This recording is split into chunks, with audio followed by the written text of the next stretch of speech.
প্রিয় শ্রোতা বন্ধু, প্রভাত মননে স্বাগত জানাই। আমরা প্রভু যিশুর পার্থিব পরিচর্যার সময়কালে তিনি বিশ্বজনীন মণ্ডলীর সম্বন্ধে শিক্ষা দিয়েছিলেন এবং আবারও স্থানীয় মণ্ডলীর সম্বন্ধেও বলেছিলেন।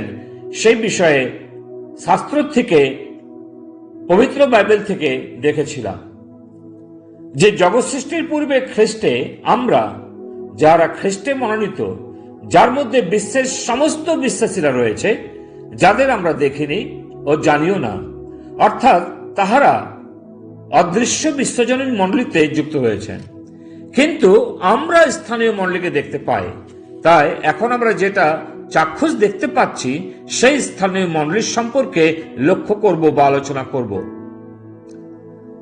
ভৌগোলিক দিক থেকে স্থানীয় মণ্ডলী বা চার্চ হচ্ছে খ্রিস্ট বিশ্বাসীদের স্থানীয়ভাবে একত্রিত হওয়া।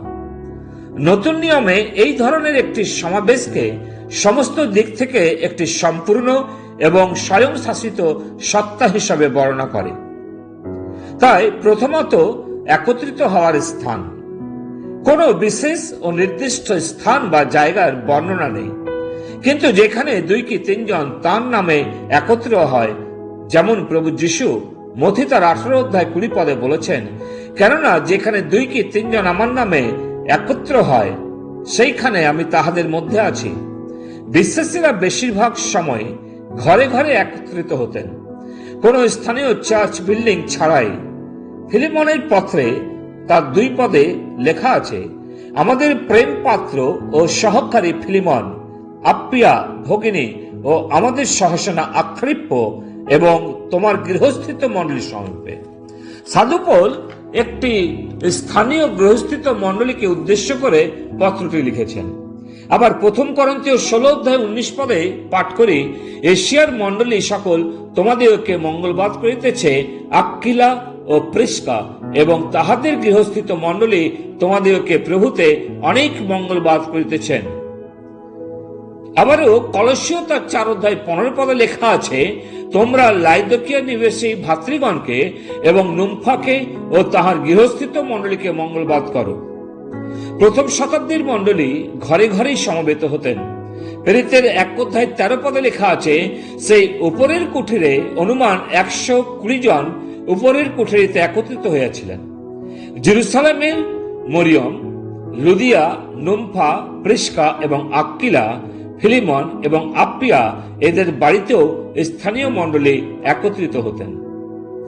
প্রেরিতের 2 অধ্যায় 46-47 পদে বিশ্বাসীদের ঘরে একত্রিত হয়ে প্রভুর ভোজ গ্রহণ করতেন এবং ঈশ্বরের আরাধনা করতেন। আবার প্রেরিত 5 অধ্যায় 42 পদে পড়ি, আর তাহারা প্রতিদিন ধর্মধামে ও বাটিতে উপদেশ দিতেন। স্থানীয় মণ্ডলী একটি সম্মিলিত প্রচেষ্টা, যেমন 1 করন্থীয় 3 অধ্যায় 9 পদে লেখা আছে, কারণ আমরা ঈশ্বরেরই সহকার্যকারী, তোমরা ঈশ্বরের ক্ষেত্র, ঈশ্বরেরই গাঁথনি। এর অর্থ হচ্ছে মানুষ অর্থাৎ বিশ্বাসী বর্গ এবং ঈশ্বর উভয়ই একসাথে মণ্ডলীকে গেঁথে চলেছেন। এটি স্থানীয় মণ্ডলীর বিশেষ কার্যের দ্বারা বিশ্বজনীন মণ্ডলীর উদ্দেশ্যকে সম্পূর্ণ করা।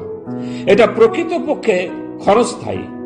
এশিয়ার 7 মণ্ডলীকে প্রভু যিশু কঠিন সাবধান বাণী দিয়েছিলেন, যেখানে পাপ জড়িত ছিল। কয়েকটি মণ্ডলীকে সংশোধন করা হয়েছিল এবং কয়েকটি মণ্ডলীকে ভৎসনা করা হয়েছিল। ইফিসিস্ত এবং লাইদোকিয়া মণ্ডলীদের বলা হয়েছিল, যদি তারা সংশোধিত না হয় তাহলে তাদের দূর করে দেবেন। যেমন প্রকাশিত বাক্য 2 অধ্যায় 5 পদে লেখা আছে, স্মরণ করো কোথা হইতে পতিত হইয়াছ এবং মন ফেরাও ও প্রথম কর্ম সকল করো, নতবা যদি মন না ফেরাও আমি তোমার নিকটে আসিব ও তোমার দিব্যিক্ষ স্বস্থান হইতে দূর করিব। প্রকাশিত বাক্য 3 অধ্যায় 16 পদে লেখা আছে, এই রূপে তুমি কদৃষ্ণ না তপ্ত না শীতল, এই জন্য আমি নিজ মুখ হইতে তোমাকে বমন করিতে উদ্যত হইয়াছি। প্রিয়, অতএব স্থানীয় মণ্ডলী নিজেদের মধ্যে যেন ঈশ্বরের বাক্যের আধারে আদর্শ হয়। প্রভু যিশু 7 মণ্ডলীকে এতই কঠোরভাবে ভৎসনা করেছিলেন যেন তারা আদর্শ মণ্ডলী হতে পারে, কারণ মণ্ডলীগুলি প্রথম প্রেম পরিত্যাগ করেছিল। মণ্ডলীর মধ্যে কোনো প্রকারের উদ্দীপনা দেখা যায়নি। বর্তমানেও কি আমাদের স্থানীয় মণ্ডলীগুলির একই রকম অবস্থা লক্ষ্য করছি না? যখন স্থানীয় মণ্ডলী বলা হচ্ছে তখন বুঝে নিতে হবে আপনি এবং আমি প্রতিটি বিশ্বাসীর খ্রিস্টের প্রতি প্রথম প্রেম পরিত্যাগ করেছি। আমরা নিজেদের আত্মিক বা অআত্মিক নয় এটাও বলতে পারি না। সত্যই বিশ্বাসীদের অবস্থা করুন। অতএব প্রিয়, আসুন আমরা নিজেদেরকে ঈশ্বরের সম্মুখে নিয়ে আসি, জীবনের পাপগুলি ত্যাগ করি এবং পবিত্র হই ও অপরকেও পবিত্রতায় পৌঁছাতে সাহায্য করি এবং স্থানীয় মণ্ডলীতে আদর্শ জীবন যাপন করি। প্রভু তিনি তার বাক্যে আমাদের আশীর্বাদ করুন, যেন আমরা খ্রিস্টের মণ্ডলীর প্রতি আমাদের দায়বদ্ধতাকে আমরা এড়িয়ে না যাই, কিন্তু তার প্রতি আমরা বাধ্য থাকি। প্রভু তার বাক্যের দ্বারাতে গৌরবান্বিত হন। পিতা ঈশ্বর, তোমাকে ধন্যবাদ দিই যে প্রভু যীশু খ্রিস্টের যে দেহ, সেই দেহে তুমি আমাদের সংযুক্ত করেছো, অর্থাৎ মণ্ডলীতে আমাদের তুমি সংযুক্ত করে দিয়েছো। এ তোমার বড় করুণা, তোমার অনুগ্রহ, তাই তোমাকে ধন্যবাদ দিই। তোমার বৃহৎ পরিকল্পনা মণ্ডলীকে নিয়ে, সেই পরিকল্পনার মধ্যে তুমি আমাদের রেখেছো, তোমাকে ধন্যবাদ দিই। আমাদের অনুগ্রহ দাও যেন আমরা সেই পরিকল্পনার মধ্যে থেকে প্রভু তোমাকে গৌরব প্রদান করি এবং নিজেদেরকেও পবিত্র রাখি। প্রার্থনা প্রভু যিশু নামে চাই, আমেন। আজ মিলেছি সকলে তোমারই নামে।